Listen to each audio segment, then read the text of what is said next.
അസ്സലാമു അലൈക്കും വറഹ്മത്തുള്ളാഹി വബറകാതുഹു.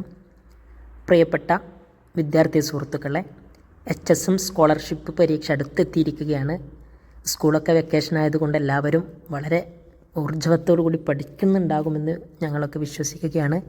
അല്ലാഹു സുബ്ഹാനഹു വ തആല പരിശ്രമിക്കുന്ന എല്ലാവർക്കും ഉന്നതമായ വിജയം നൽകട്ടെ, ആമീൻ എന്ന് പ്രാർത്ഥിച്ച് നമുക്ക് ഇന്ന് 5ാം ക്ലാസ്സിലെ താരീഖിൻ്റെ പാഠഭാഗങ്ങളാണ് നമ്മൾ വിശദീകരിക്കുന്നത്. ഓക്കെ, ഒന്നാമത്തെ ചോദ്യം: ഇസ്ലാമിൻ്റെ അടിസ്ഥാന ലക്ഷ്യം എന്താകുന്നു? സമാധാനം സ്ഥാപിക്കുക എന്നതാണ് ഇസ്ലാമിൻ്റെ അടിസ്ഥാന ലക്ഷ്യം. 2, നബി സല്ലല്ലാഹു അലൈഹി വസല്ലമ തങ്ങൾ പങ്കെടുത്ത യുദ്ധത്തിന് അസ്വത്ത് എന്നാണ് പറയുക. നബി തങ്ങൾ പങ്കെടുക്കാത്ത യുദ്ധത്തിന് സരിയത്ത് എന്നും പറയുന്നു. പ്രതിരോധത്തിൻ്റെ അനുവാദം ലഭിച്ചത് എപ്പോൾ? മുസ്ലിങ്ങളും ശത്രുക്കളും തമ്മിൽ ഒരുപാട് സംഘട്ടനങ്ങളൊക്കെ ആദ്യ സമയത്തുണ്ടായി.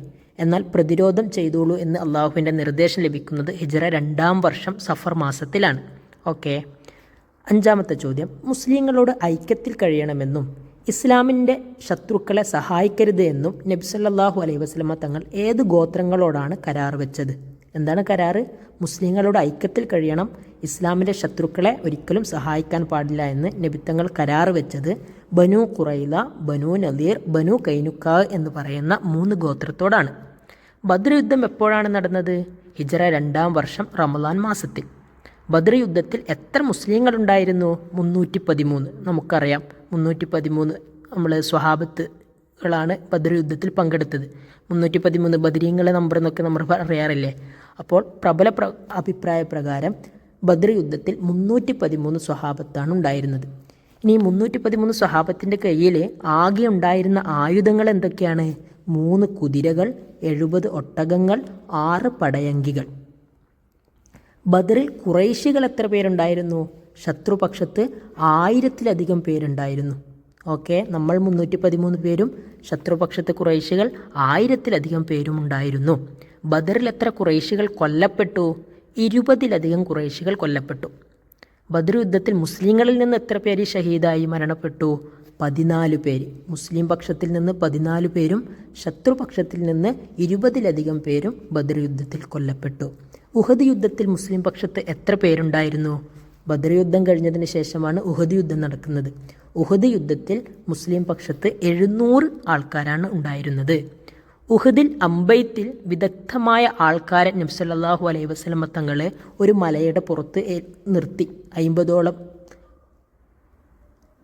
സ്വഹാബത്തിന് നബി സല്ലല്ലാഹു അലൈഹി വസല്ലമ തങ്ങൾ ഒരു മലയുടെ പുറത്ത് നിർത്തി.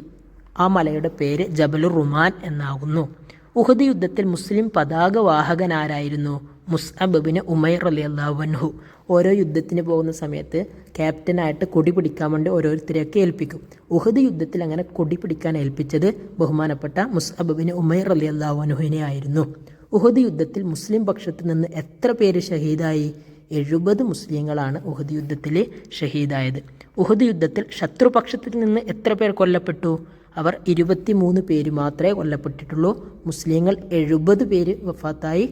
ശത്രുപക്ഷത്തിൽ നിന്ന് 23 പേരാണ് കൊല്ലപ്പെട്ടത്. ഓക്കെ, അടുത്ത ചോദ്യം, 17ാമത്തെ ചോദ്യം: ഉഹദ് യുദ്ധത്തിൽ ശത്രുപക്ഷത്ത് നിന്ന് നയിച്ചതാരാണ്? അബൂ സുഫിയാൻ. ഉഹദിൽ ശത്രുക്കളുടെ ക്യാപ്റ്റനായിട്ടുണ്ടായിരുന്നത് അബൂ സുഫിയാൻ ആയിരുന്നു. ഖന്തക് യുദ്ധം നടന്നത് എപ്പോഴാണ്? ഹിജ്റ 5ാം വർഷം ഷവ്വാൽ മാസത്തിലാണ്. ഷവ്വാൽ, ശ്രദ്ധിക്കണേ, ഹിജ്റ 5ാം വർഷം ഷവ്വാൽ മാസത്തിലാണ് ഖന്തക് യുദ്ധം നടന്നത്. ഖന്തക്കിൻ്റെ മറ്റൊരു പേരെന്താണ്? അഹ്സാബ്. അത് മിക്കവാറും ചോദ്യം വരാൻ സാധ്യതയുണ്ട്. ഖന്തക്കിൻ്റെ മറ്റൊരു പേരെന്താണ്? അഹ്സാബ്. അപ്പോൾ അഹ്സാബ് എന്നാൽ ഏത് യുദ്ധമാണെന്നൊക്കെ ചോദ്യം വരാം. അപ്പോൾ ഖന്തക് യുദ്ധം എന്നാണ് അതിൻ്റെ ശരിയായ ഉത്തരം. ഖന്തക് യുദ്ധത്തിൽ കിടങ്ങു കുഴിക്കാൻ എത്ര മുസ്ലിങ്ങൾ ഉണ്ടായിരുന്നു? 3000 മുസ്ലിങ്ങളായിരുന്നു ഉണ്ടായിരുന്നത്. ഖന്തക് യുദ്ധം നിങ്ങൾക്ക് ചരിത്രം അറിയാലോ. ഖന്തക് യുദ്ധത്തിൽ വലിയ കിടങ്ങ് കുഴിക്കുന്നുണ്ടല്ലോ, അതിന് 3000 മുസ്ലിങ്ങളായിരുന്നു ഉണ്ടായിരുന്നത്. ഓക്കെ, ഇനി ഹുദൈബിയ സന്ധി നടന്നത് എപ്പോഴാണ്? ഹിജ്റ 6ാം വർഷം. ഹിജ്റ 6ാം വർഷമാണ് ഹുദൈബിയ സന്ധി നടക്കുന്നത്. ബൈഅത്തു റിദ്വാൻ നടന്നത് എപ്പോഴാണ്? ഹിജ്റ 6ാം വർഷം.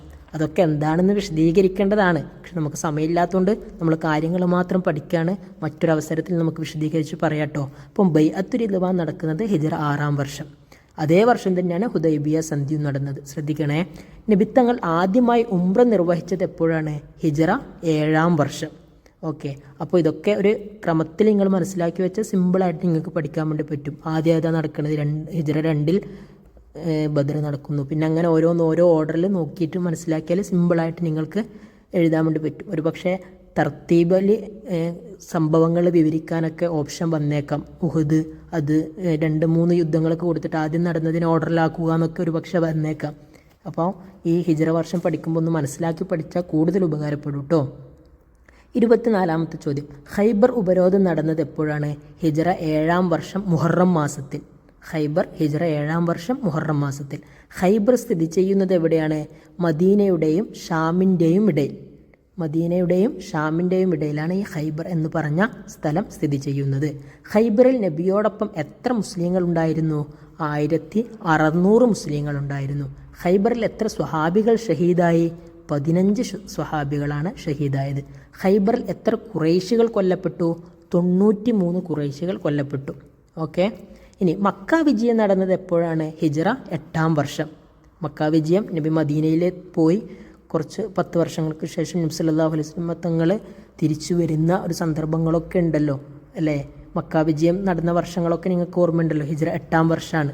ഓക്കെ, ശ്രദ്ധിക്കേണ്ട വിഷയങ്ങളാണ്. ഒരുപാട് കഥകളൊക്കെ അവിടെ പറയാനുണ്ട്. ഓക്കെ, മക്ക വിജയത്തിൽ പങ്കെടുത്ത മുസ്ലിങ്ങളുടെ എണ്ണം എത്രയായിരുന്നു? 10,000 മുസ്ലിങ്ങൾ.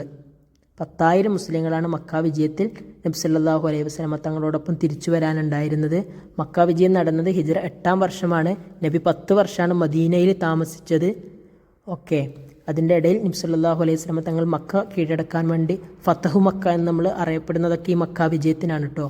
അങ്ങനെയും ചോദ്യം വരാം, ഫതഹ് മക്ക നടന്നത് എപ്പോൾ? അപ്പം മക്ക വിജയത്തിൻ്റെ മറ്റൊരു പേരാണ് ഫതഹ് മക്ക. അറബി പദത്തിൽ അങ്ങനെയാണ് പറയുക. ഇത് ഹിജ്റ 8-ാം വർഷമാണ്.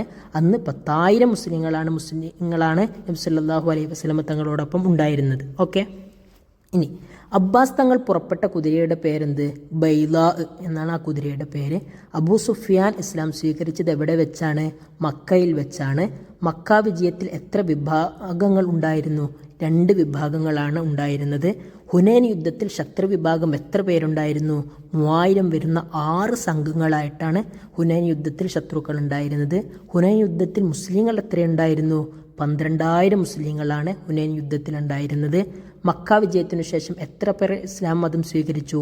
2000-ഓളം പേര് മക്ക ഫത്തഹിന് ശേഷം, മക്ക വിജയത്തിനു ശേഷം ഇസ്ലാം മതം സ്വീകരിച്ചു. ഓക്കെ, ഇനി 37ാമത്തെ ചോദ്യം, ഹുനൈൻ യുദ്ധത്തിൽ എത്ര ശത്രുക്കൾ കൊല്ലപ്പെട്ടു? 70 ശത്രുക്കൾ കൊല്ലപ്പെട്ടു. ഹുനൈൻ യുദ്ധത്തിൽ തിരിഞ്ഞോടിയ ഗോത്രം ഏതാണ്? സഖീഫ് ഗോത്രം. ശ്രദ്ധിക്കണേ, സഖീഫ് ഗോത്രമാണ് ഹുനൈൻ യുദ്ധത്തിൽ തിരിഞ്ഞോടിയ ഗോത്രം. ഓക്കെ, 39, എത്ര ദിവസമാണ് മുസ്ലിങ്ങൾ സഖീഫ് ഗോത്രങ്ങളെ ഉപരോധിച്ചത്? 20 ദിവസം. ഹുനൈൻ യുദ്ധത്തിൽ എത്ര മുസ്ലിങ്ങൾ ഷഹീദായി? 12 മുസ്ലിങ്ങൾ ഷഹീദായി. ഓക്കെ, മുഅ്തദ് യുദ്ധത്തിൻ്റെ കാരണമെന്ത്? എഴുത്തുമായി ചെന്ന ഒരു ദൂതനെ വധിച്ചു.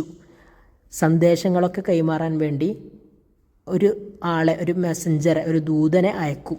അങ്ങനെ അയക്കണ സന്ദർഭത്തിൽ ശത്രുക്കൾ കൊന്നു. അതിൻ്റെ അടിസ്ഥാനത്തിലാണ് മുഅ്തദ് യുദ്ധം സംഭവിക്കുന്നത്. ആ ദൂതൻ ആരായിരുന്നു? സന്ദേശവുമായിട്ട് കത്തുമായിട്ട് പോയ ആളാരായിരുന്നു? ഹാരിസ് ബിൻ ഉമൈർ റളിയല്ലാഹു അൻഹു. അപ്പോൾ ഹാരിസ് ബിൻ ഉമൈർ റളിയല്ലാഹു അൻഹുവിനെ വധിച്ചതിൻ്റെ അടിസ്ഥാനത്തിലാണ് മുഅ്തദ് യുദ്ധം ഉണ്ടാകുന്നത്. ഓക്കെ, ഏത് രാജാവാണ് വധിച്ചത്? ബുസ്ര രാജാവ്. ഓക്കെ, മുഅ്തദ് യുദ്ധം നടന്ന വർഷം ഹിജ്റ 8-ാം വർഷം. ഇനി മുഅ്തദ് എത്ര റോമ സൈന്യമുണ്ടായിരുന്നു? അവർക്ക് എത്ര സൈന്യമുണ്ടായിരുന്നു എന്നാണ് ചോദ്യം. 2 ലക്ഷം. ഓക്കെ, സമൂദ് ഗോത്രത്തെ അള്ളാഹു ശിക്ഷിച്ചത് എവിടെ വെച്ചാണ്? തബൂക്കിൽ വെച്ച്. ഓക്കെ, സമൂദ് ഗോത്രത്തെ അള്ളാഹു ശിക്ഷിച്ചത് തബൂക്കിൽ വെച്ചാണ്. ഇനി നബി സല്ലല്ലാഹു അലൈഹി വസല്ലം തങ്ങളുടെ കാലത്തൊരു തബൂക്ക് യുദ്ധം എന്ന് നമ്മൾ പൊതുവെ പറയാറുണ്ട്. അന്ന് സത്യത്തിൽ അവിടെ വെച്ച് യുദ്ധം നടക്കുന്നില്ല, യുദ്ധത്തിന് വേണ്ടി പോവുകയാണ് ചെയ്തത്. അപ്പം തബൂക്കിൽ വെച്ച് യുദ്ധം നടന്നിരുന്നോ? ഇല്ല.